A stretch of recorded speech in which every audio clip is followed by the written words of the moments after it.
Paul's first letter to the Corinthians, written to a church community that Paul knew really well.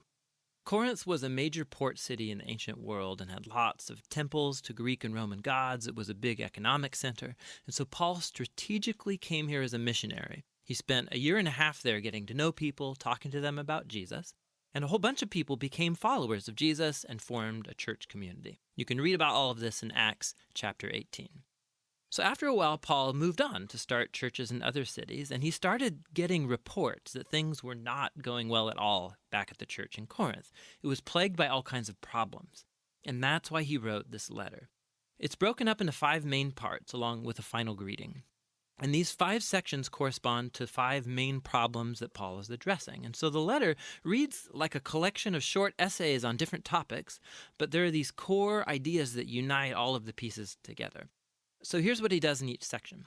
He describes the problem, but then he always responds to that problem with some part of the story of the gospel, which is the good news about Jesus. And he shows how they're actually not living out what they say they believe. And so this letter is all about learning to think about every area of life through the lens of the gospel. Corinthians. And we're going to dive into this letter to the Corinthians. That gives you just a little bit of a background. And here in just a little bit, we're going to, man, those hands kind of make me feel weird. I don't know why. They just look odd. So, thank you. We're going to talk about the letter to the Corinthians. And we're going to talk specifically about chapter 13. 1 Corinthians chapter 13, and you can turn there if you want. We're going to get there here in just a little bit. But I'm actually going to get a little help here. Today is Family Sunday. We are going to have our kids going to be in here with us. If you didn't get that memo, it's in your inbox. But we're going to have them with us this week because of a little bit of schedule switching around that we're going to do. And then next week, they will be in kids' church again, which would normally be our Family Sunday. So kids, since you're in here, I'm going to ask for your help. But I'm also going to ask for help from Jonathan. So Jonathan Melton, come on up here. If you weren't here last week, Jonathan is he's interning with us this summer. And man, you've done such a great job so far this past week. Jonathan is going to help us out. And kids, you're going to help us out as well. Jonathan has some questions for you, and he's going to ask them of you. So kids, what I need you to do, if you're willing, is I need you to, this is good because speaking of getting up and moving, I have your fidget spinner, Eli. You handed it to me. Oh, I should keep it, Mom says. Okay, all right, I'm going to keep it. All right, bad news, right? But this is a great opportunity, kids. If you want to get up and come on up here, Mr. Jonathan is going to ask you some questions, and we need your help. This is really important, kids, so come on up. Come on, here we go. Just right up here, hang out on the floor. Guys, you're going to help. You're going to help with the sermon this morning. Mom says no, sorry. All right? So help us with the sermon this morning. All right, Jonathan, you got it. Alrighty. I've got a question for you guys, okay? So the first question is, what is love?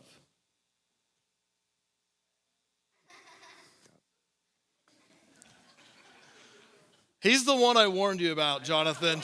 You know that. Okay. All right, just making sure. He's the only hand. Okay. Putting someone's needs above your own. That was good. Yeah, give him a hand. Whoa. What else? Anybody else? What is love? Oh, we got one back here. Taking care of your mom like she does you. Oh, very good. What was it? Taking care of your mom like she takes care of you. Oh, good. Got some smart kids. Good. All right, another one. Putting your family before you. Putting your family before you. That's awesome. Putting anybody before you. Anyone. All right. Okay, good. Okay. So there's the first question. Here's another question. So we kind of talked about what it is. What does it look like? We said putting others before you. Could you be more specific? Like with mine, like helping mom around the house. Very good. How else? What does it look like? Oh, anyone else? I've already been here. Sometimes you hug people. You give hugs. You can hug yourself. Yes. What else? One more. What does it look like?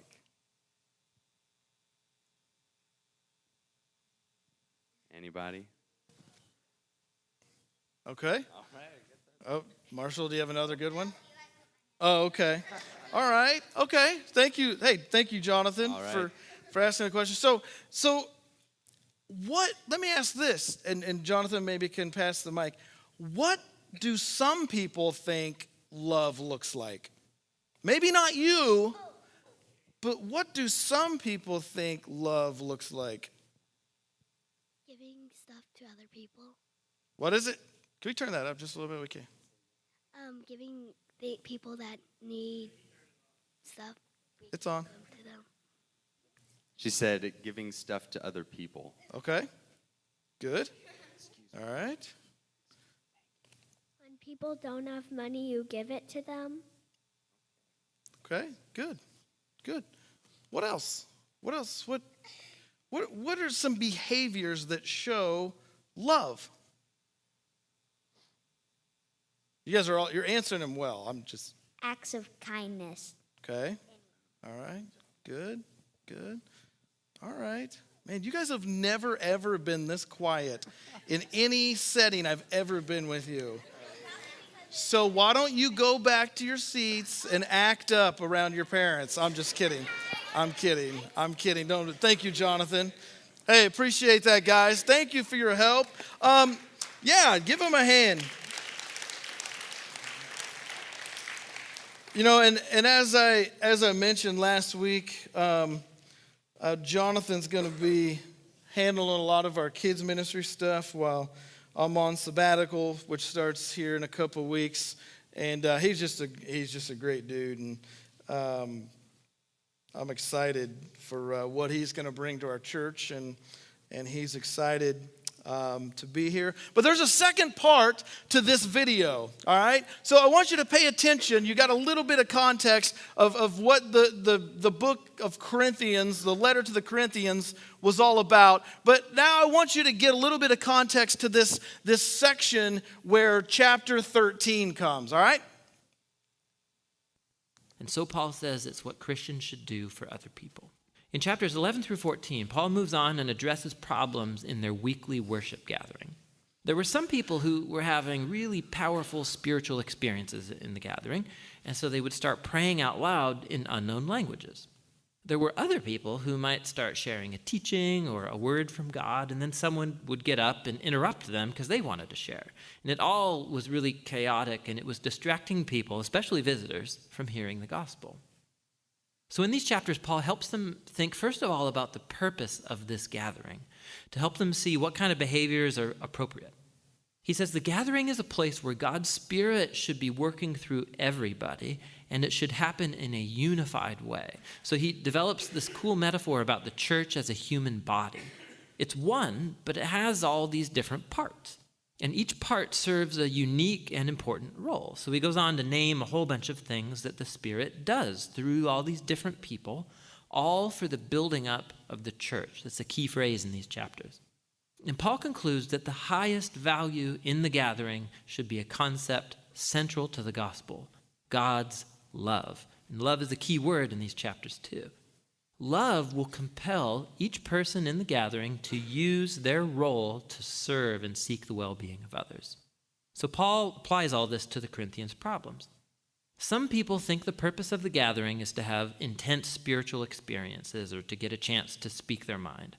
And Paul says, listen, I'm a big fan of powerful experiences of prayer, but if it distracts other people or freaks them out, I should stop it because I'm loving myself more than I'm loving those people. The gathering around Jesus should be orderly so everybody can learn and sing and worship and hear God speaking to them. Okay. All right, so chapter 13 falls into this context of this section of chapters 11 through 14. And now let me ask you this. Everybody say it once. Where do you hear chapter 13 read the most? Weddings, yes. You hear it at weddings. And one of the things that we have been taught is that chapter 13, whether we've been taught it explicitly or not, we've been taught that chapter 13 is about the love between a husband and his wife because we hear it at weddings. And the fact is that this can be and should be a great example of what a love between a husband and wife should be. But in reality, the context here is not a love that takes place between a husband and wife or between a newlywed couple who are just about to be swept off their feet with a large dose of reality after just a couple of weeks. But this gets read in weddings all the time, and it's okay. But every time I hear it, I just kind of want to go, okay, you know what this is about, right? Like, you know what this is really about? Because it's not really about your love between one another, but it is about how you should treat one another. It really is about love. But see, the problem is we have grown up being taught that love is something, and God is saying, no, it's actually this. And the Apostle Paul spends many of his letters helping us understand what type of love God really intended for us to participate in. Remember last week we talked about a partnership. We talked about koinonia. We talked about Philemon, whose relationship with Onesimus, his former slave, there was a wedge in it. It was not a good relationship. They had parted ways. And Paul was heartbroken. He was heartbroken because two men of God were not getting along. He was heartbroken to the point that he said, Onesimus, I know you're my helper in spreading the gospel, and spreading the gospel is really important. But he, in essence, said, what's more important is that your relationship with a brother in Christ is intact. And it's so important that I'm actually sending you away back to Philemon so you guys can get things right and get it figured out. And I'll figure out the whole spreading the gospel thing. I've kind of got God on my side, so we'll work this out. But that's how important it was to Paul. He was heartbroken because two of his fellow Christians were not getting along. This love, this agape love, is like a beautiful harmony. In fact, I would like for our worship band to come on back up, if you could, because I'm going to have them play some harmony for you, all right? Some of you knew this was happening. Did all of you know this? Some of you are like, oh, I thought I was done. Glad I didn't run to McDonald's and then get back before the last. Sorry, I already used that joke this morning. But so it's like a harmony. So I want you guys to kind of understand what harmony is, what chords are. Okay, I'm not crazy musically inclined. Some of you are. Others of you are like, all I hear is like sound, and sometimes it sounds good, and sometimes I can tell it doesn't quite sound right. Okay? So what they are playing right now is they are playing chords. All right? So Amy is back here on the keyboard, and she is playing 1, 2, 3, 4, 5, 6 different notes. And each one of these notes has a place. Now, if Amy were to decide on her own that she's going to play a different chord Well, some of you are like, what? It sounds the same to me, right? But those of you that know, you're going, oh, wow, something's not right there. It's not in harmony because the right notes are not being played. In fact, let's play. Can we play? Yeah, you can stop that now. I know enough to go, yikes, that does not sound right. So do me a favor. What the rest of you play, I am yelling at you and I'm standing right here. Would the rest of you play like a G, or just pick one? You decide, you're in charge. Okay, so we got a G chord there, right? So they're all just gonna kind of hold a G chord. Now, I need some kids to help me again, okay? Paisley, Izzy, Eli, Shin, Lindsay, come on up here, okay? Come right around here. Okay, they're going to, 1, 2, 3. Masha, yeah, come up, I need one more, okay? So what they're going to do is they are each going to play a different note. Oh, okay. Yes. But you just come up here not knowing what you're going to do? No, you never You guys told are, us. I know I didn't tell you, but you should ask. What are we gonna Man. do? Okay, what you're going to do is you're going to play a chord on the keyboard, all right? So Miss Amy's going to show you. You're each, one key? okay, yes, sorry. Boy, this is way more difficult than it has to be, right? Okay, so there you go. So Shin's going to play your note. Just hold it down. Yep. Okay. Paisley, hold yours down. Okay. Izzy, didn't wait till I asked, but okay. Masha, play your. No, go ahead, Izzy. Now, do it now. Don't listen to me now. All right. And here we go. Lindsay, hold yours down. Yep. And Eli, hold yours down. Okay. So they're all playing different notes.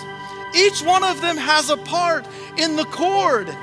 And if one of them plays the wrong note,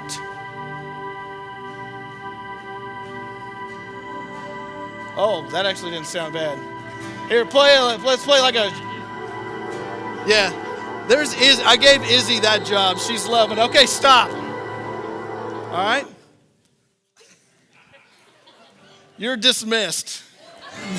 Thank you. All right, you guys stay up here though. So Paul said, yeah, give him a hand. Give him a hand. So Paul says in his letter to the Corinthians that we all play a part, right? We're all part of the body. We all have gifts. We all have talents. We have spiritual gifts that we all use. And when they're used in conjunction, when they're used together, when they're used the right way, we get this beautiful harmony. It doesn't sound like music, but what it sounds like is God's just permeating. His love, it's just working. Things are going right. But see, something happens sometimes. And in his letter to the Corinthians, especially chapter 13, he says, sometimes things don't quite go the way they're supposed to. See, people start using their gifts that were meant for good, and they start using them in the wrong context. And he says at the beginning of chapter 13 that when they're used in the wrong context, and the wrong context he's talking about is they're not used with love as the foundation. And he says what happens is, I've been looking forward to this all week, I got to tell you. He says what happens is when people start talking and the words are meant to be good, those words, don't worry people that have ear trouble, I'm not gonna do this really loud, okay? What happens is you've got this beautiful, beautiful harmony going. This is in place and then somebody starts yapping without love. And it just doesn't fit, right? Does that sounds, and I'm totally ruining it. I'm ruining it. Okay, you guys can stop now. Thank you. And so Paul says, oh yeah, hey, give them a hand. Thanks for Thanks for helping me out there. So when it's in the wrong context, it doesn't sound right. So here we have a set of cymbals. All right, a set of crash cymbals. These were made to go along with music. That's what they were created to do. But we can't just say, well, they're created to go with music, so whenever music comes on, I can get out my cymbals and just start going, because they were made for a certain type of music. And if I could pull up the Jayhawk fight song right now, I would play it, and I would and they would sound right. Whether you like the Jayhawk fight song or not, they would sound right because they were made for marching. They were made for marching band music, big band music. That's what they were created for. But when you play them in the wrong context, they just sound like a mess. We're all going, now. There's something wrong with that. And that's what Paul is saying in chapter 13. He says, if I speak in the tongues of men and of angels, but have not love, I'm only a resounding gong or a clanging cymbal. If I have the gift of prophecy and can fathom all mysteries and all knowledge, and if I have a faith that can move mountains but have not love, I am nothing. If I give all I possess to the poor and surrender my body to the flames but have not love, I gain nothing. See, the notes we played, by themselves, the notes are a good thing. When they're played together, they become a great thing. They become a part of something greater. They become a beautiful and a moving sound. But see, when those cymbals were added, they're just out of place. That's not where they fit. The cymbals on their own, they're a good thing. They're doing what they created to do, but when they're used in the wrong context, it just becomes noise. And Paul says, people. Remember, the Corinthians, the letter to the Corinthians, chapters 11 through 14, he's talking about the worship gathering. He's talking about here's how things should be in the worship gathering. Now, over time, things have changed. Back then, the church in Corinth didn't meet in a building like this. I guarantee you they didn't sit in rows like this, okay? They didn't have music like we have today. It would have been very different. They would have had several different people, most likely, sharing the word, not just one person. I promise you it would go longer than an hour and 15 minutes, okay? It was different. It was just different. So we can't just take the exact things they did and say today, well, that's how they did it back in Corinth. That's how we should do it today. But see, Paul's talking about the way that we worship. Not the elements necessarily of worship, but the way we worship. And so there became some issues. And Paul heard about these issues. And so he starts addressing those in chapter 11, he talks about propriety in worship. He talks about the Lord's Supper. In chapter 12, he talks about spiritual gifts. And he also talks about the part we saw up there with the one body and many parts and how each of our gifts come together to make something beautiful. And then in chapter 14, he talks about the gifts of prophecy and of speaking in tongues, and he goes through all these different gifts, and he goes through here, and later on he talks about orderly worship. When you come together, everyone has a hymn or a word of instruction, a revelation, a tongue, or an interpretation. All these must be done for the strengthening of the church. So he's talking about these gifts, and he's saying these are good things. These need to be in the worship service. Okay? These are great things by themselves. But if they are not done with love as the foundation, they are useless. Listen to these good things that he talks about. If I have the gift of prophecy, if I can fathom all mysteries and knowledge, if I have faith that can move mountains, if I give all I possess to the poor, if I surrender my body to the flames, these are all things that back then people would have said, those are good things. Those are great things to do. I know you're going, surrender my body to the flames. That's a good thing to do. Well, possibly talking about martyrdom, okay? Being killed for your faith, for preaching your faith. There's other beliefs on what exactly that means, but it's something good, and Paul's saying those are good things. But if you do all of these good things, but you do them out of obligation, or you do them out of, well, it's my turn to do it, it's my week to be back there.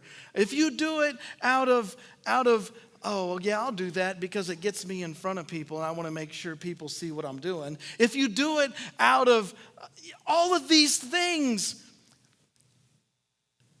that's not love.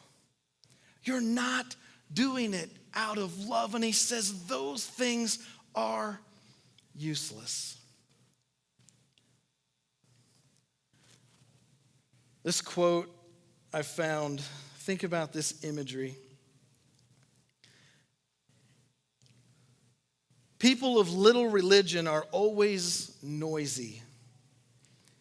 He who does not have the love of God and man filling his heart is like an empty wagon coming violently down a hill. It makes a great noise because there's nothing in it. Think about that, this wagon flying down the hill, and it's like, clang, clang, clang, clang. Oh man, what's going on there? Well, it's making a lot of noise because it's empty. And so this guy who wrote this, he's referring to this part here in Corinthians where Paul says, hey, you can say these good things, you can talk about these good things, you can stand up and prophesy, which basically means, let me tell you what God is about. Let me tell you what God's going to do. Let me tell you how God has worked in the past and how he's going to work in the future. That's a great thing. But if you use that gift, if I use that gift in this platform to just get up front and make myself look good, or to belittle you because I'm so great because I'm 2.5 feet taller, I'm like the pharmacist, right? You know? Oh, he must know everything because he's up there and I'm down here. But if I use this for that, for my own show, my words are empty. I might as well, I'm not going to do it, but I might as well get up here for 25 minutes and just go clang, clang, clang, clang, clang, and just go back and forth while you guys all stand out there and go, yeah, that was about as good as his sermon last week. So, but Paul's saying it's empty. It's completely empty if it's not love. So how shall we love? Because here's the problem. We all interpret love differently. If we go around here, which we won't do, but if I asked you the same question that Jonathan asked the kids, what is love? We'd probably get some really good answers, but they'd be very different in a lot of ways. Because we are taught that love is something different, I think, than what God intended. We're taught that love is a feeling, that it's an emotion, that it involves an attraction. It involves we have a lot in common, and we're kind of the same type of people. We come from the same type of background. And so all this idea of love has to have certain criteria that it meets. In fact, in ancient Greek, there are actually different terms for our word love. Now think about that. In ancient Greek, they actually had, it's debatable, 5, 6, 7 different words for our one word, love. So every time we see the word love in Scripture, especially in Paul's writings, we have to go and say, okay, what kind of love is he talking about? Because if we just say love and put our own spin on it, our own, this is what I know love is, then we miss it. We can easily miss it.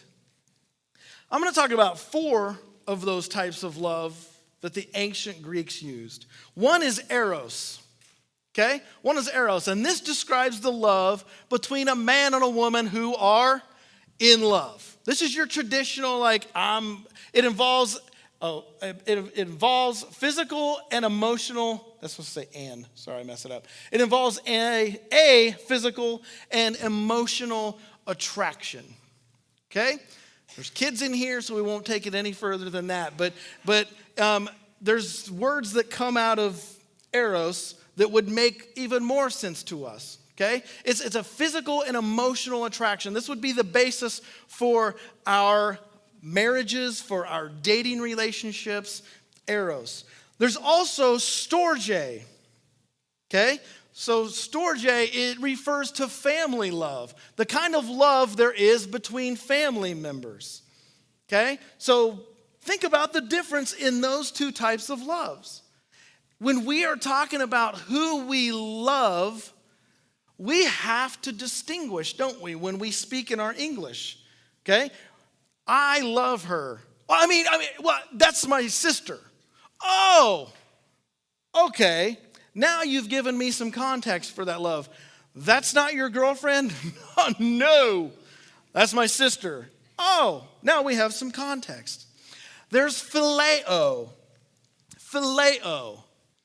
Okay? Phileo is a brotherly friendship and affection, the love of deep friendship and partnership.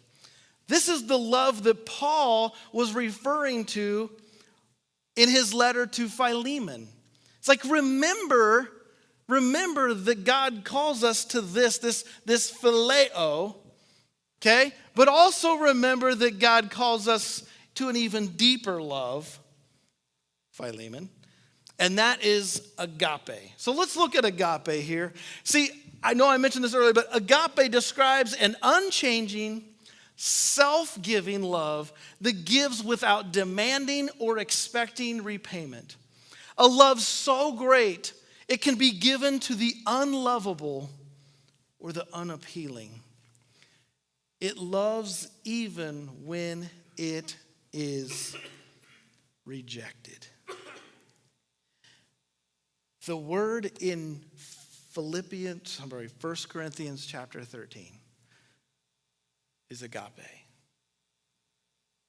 He's talking about agape. He's talking about a love that loves without changing, a self-giving love that gives without demanding or expecting repayment. And the key is that God doesn't just call us to this type of love when we get married. When we find the man or the woman of our dreams, then I will figure out what agape love is. Now that it was quoted in my wedding, I will figure out what agape love is. No. This is for everyone, because Paul wasn't talking about that type of relationship. He was talking about an entire church. And he was saying, you are doing good things. But these good things are useless if agape is not involved. So what does this love look like? You know, there are certain passages of Scripture where I think it's just better to let it speak for itself. I started diving into these words. Oh, what's the Greek word for patience?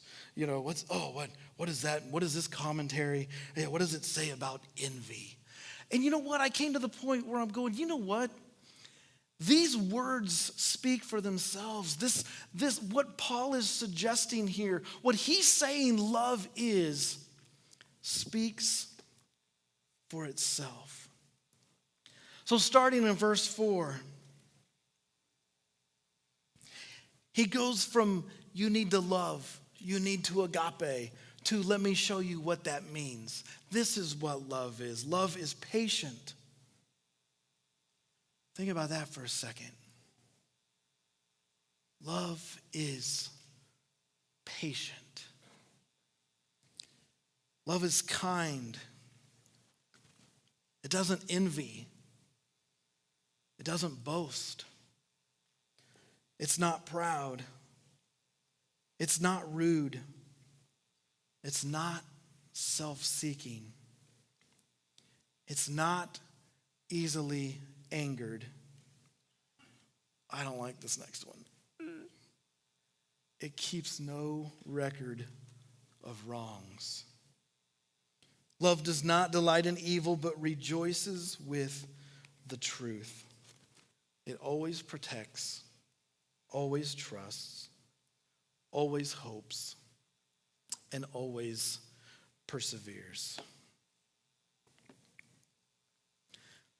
Agape love is patient and it's kind. Agape love does not envy, boast, keep records of wrongs, or delight in evil.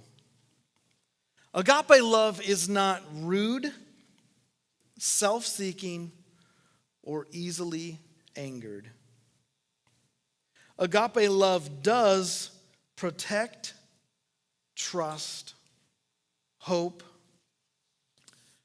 and persevere. That's what agape love is. See, phileo can be described as the highest love of which man, without God's help, is capable of. Let me say that again. Phileo could be described as the highest love of which man, without God's help, is capable of.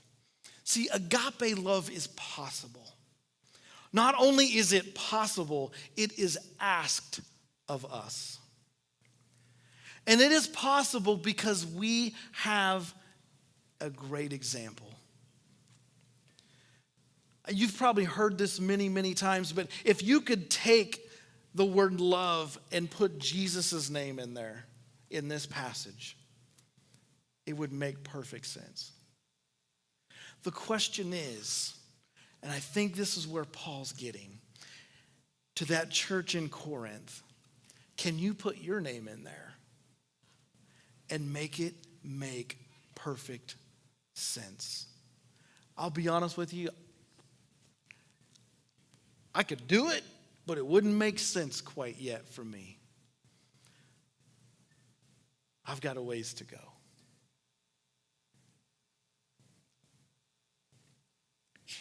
Agape love is difficult. It is not impossible. In verses 8 through 12, I'm not going to spend a lot of time in here. Basically, Paul basically says, when I was a child, I thought like a child. I'm not a child anymore. And part of loving in an agape sense is maturity. It's growing up. It's learning what God expects of us and realizing that a lot of the times that we respond and it's not out of love is really an issue of maturity.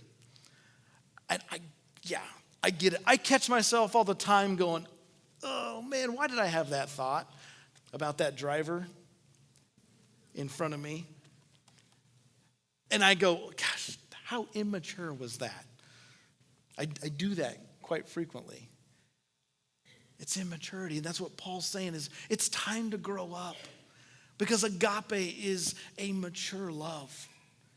but it's a love only possible with the power of the Holy Spirit working in us. Verse 13, he says, these three remain: faith, hope, and love. But the greatest of these is love.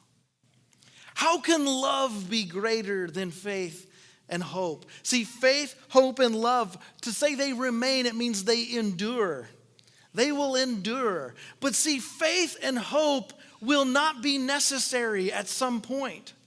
At some point, we will not need faith or hope. When I get to heaven and stand before God or stand before Jesus, I don't need faith and hope anymore. My faith and my hope has become sight. It is useless to me. I don't need it. But for some reason, love will still be necessary. Love will endure.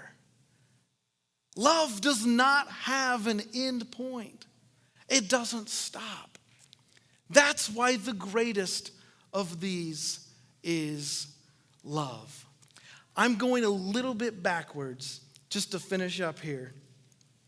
The end of chapter 12, leading into chapter 13, Paul says, after he goes through all these spiritual gifts and talking about tangibly what does a worship gathering look like, he says this. He says, and now I will show you the most excellent way. Now I will show you how to really do this. Because it's not really about making sure this is in order and you've got this and you've got this element and you've checked this off your list. What the most excellent way is to do those things with love. With love.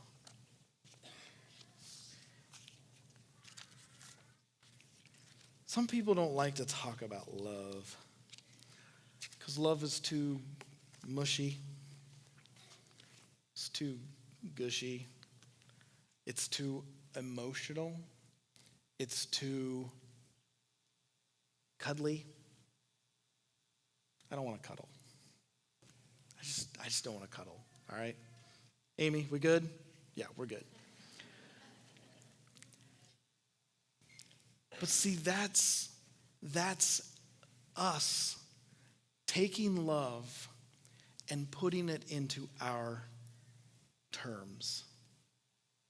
That's us taking love and putting it into our box that we've decided this is what love is. So when we talk about the love of God, when we talk about brotherly love in the church, guys, I get it. A lot of times, many of us are turned off by this because it's kind of, okay, yay, everybody loves everybody. But that's not what Paul's saying. Okay, I can tell Brian, I could do this. Just as an example, I could say, Brian, man, I love you. And Brian is going to get a little uncomfortable, right? If he doesn't know me as well as he does, all right?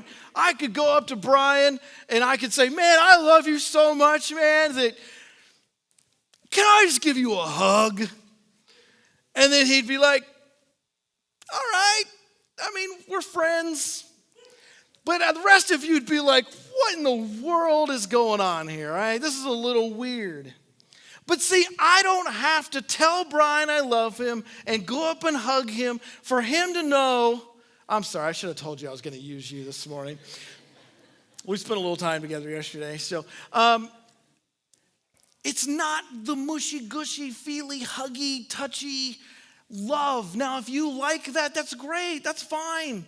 But that doesn't define what agape love is. See, Brian and I know about each other that I'd do anything for him, and I know he'd do anything for me. And he would do it for me because he cares about me. because he loves me. And I do the same for him. And it's not about this weird like huggy thing. It's about that I know that Brian would do something for me because he has my best interest in mind, and he's not doing it because of some ulterior motive or because it gains him something. See, that's agape. But see, I know Brian. We've known each other for a while. It's easy for me to agape Brian. Man, there's a lot of people it's really hard to agape. Don't worry. Is it me? It's hard. But we can do it through the power, the strength, and the love of God because he gives us an example. Our worship team is going to come up now, and we are going to close the service together. And I guess, I always want you to leave with something. And I think I did this last week too. I want you to leave with something. It's nice to tie everything up in a bow and put it in a box, and everybody walks out with their little box of, yay, this is what I learned today. But this is hard. This is uncomfortable. We don't all walk out of here going, okay, agape. We get it. We don't get it. We don't get it. It's hard. It's a process. But because it's a process doesn't give us the excuse that it's not possible. Paul says it is, especially in the context of a church family who all comes together, hopefully for the same goal, the same reason, the same mission. So I will leave you with this in the context of this week and last week. Is there anyone in this room who you struggle with one another? You might be sitting right next to him, and that's okay. That's all right. But I know it hurts me when I hear people say, we just can't be around each other. Really? You're talking about someone you go to church with? Ouch. Yeah, I really struggle with that person. All right. I just encourage you to think about this agape love. And be okay with it being really hard. Don't let something, that's too hard. Can't do that. What can you do this week to take a step to show agape love? Because remember, agape love is love that acts without seeking anything in return. So it may be that person says, I don't want any part of it. It's all right. You've done your part. You didn't expect anything in return. Agape love loves even though they're rejected, even though that love is pushed away. But keep loving. Keep loving.